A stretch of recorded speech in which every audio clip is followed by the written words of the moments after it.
যারা শেষ রাতে উঠে আল্লাহর ইবাদত করে, আল্লাহ পাক রব্বুল আলামিন তাদের জন্য জান্নাতের ঘোষণা দিয়েছেন, বলেন সুবহানাল্লাহ। এই রাতের শেষ সময় আল্লাহ পাক রব্বুল আলামিনের দুইটি নাম পরে যদি আপনি দোয়া করতে পারেন, আল্লাহ পাক রব্বুল আলামিন আপনার নেক আশাগুলো কবুল করবেন, বলেন সুবহানাল্লাহ।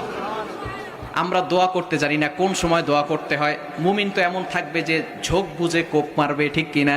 কোন সময় দোয়া করলে আল্লাহ তাআলা কবুল করে সেটা আমরা অনেকে জানি না। তাহাজ্জুদের সময় আল্লাহ তাআলা প্রথম আসমানে আসেন, সুবহানাল্লাহ বলতে পারলেন না? আল্লাহ পাক রব্বুল আলামিন প্রথম আসমানে এসে বান্দাদেরকে ডাকতে থাকেন।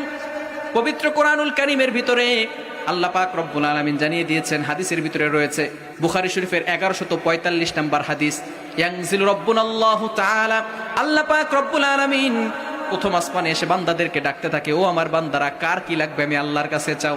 বান্দা বিপদে পড়ে গেছো, আমি আল্লাহর কাছে সাহায্য চাও, আমি আল্লাহ তাআলা বিপদ থেকে উদ্ধার করে দিব। বান্দা তোমার কি লাগবে, গুনাহ করে ফেলেছো,